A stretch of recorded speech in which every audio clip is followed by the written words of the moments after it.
Hi there, my name is Jimmy Grunfelder. I'm the Water Trail Coordinator for the Clinton River Watershed Council, and I'm going to be showing you today how to use our interactive maps, which we've developed pretty recently.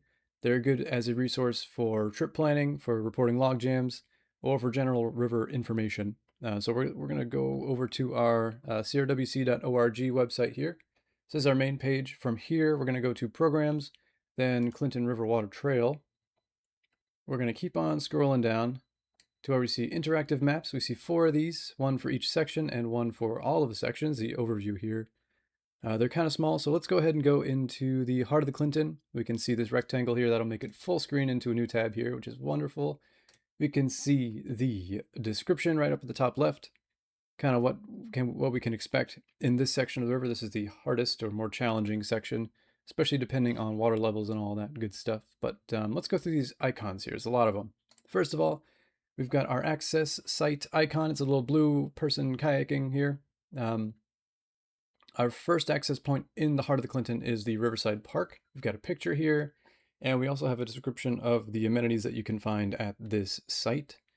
Some good stuff for trip planning generally, and that's how it is for all these kind of access sites. We've got pictures for most of them, amenities, and descriptions and all that good stuff. You might notice all these numbers we got all around here. These are actually our emergency markers that we have placed. This is Rochester Hills number 7.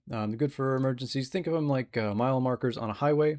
Not exactly a mile apart, all of them, but helpful for wayfinding and also marking issues on the map that you might find when you're down on the water itself. So we'll talk about how to do that in just a moment, but here's one of those examples here. Somebody's reported something on the 17th of July. 100% of river blocked near Rochester number 33, requiring a portage on the river left. It's really helpful information to know if you're down on the river and you don't know exactly which way to go. You can see what other people did and how they were handling those things.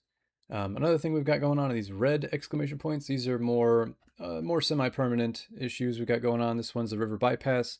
Really important to keep river left here, not to take this what seems like a shortcut or where the most of the water might be going on some days. This is pretty dangerous. A lot of down woody debris over here, not maintained at all. This is a much better side to go on, even if it is a little bit lower some days. So that's just a description of what's going on there. Anything that's kind of brown, that is going to be a portage. So this is the Yates Dam portage. We're right near Yates Cider Mill. So we've got a dam right here, and we can bypass that by getting up on the bank here, walking your boat along just a little bit, and then going past that. You do not want to try and run that dam. That's not going to be a fun time.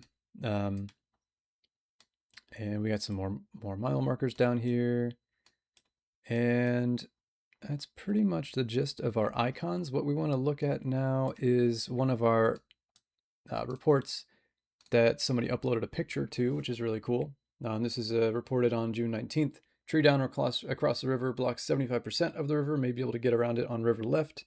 Helpful to see. We can actually blow this up in full screen as well and see what kind of our options are. This one actually includes what a mile marker might look like, which is really cool too.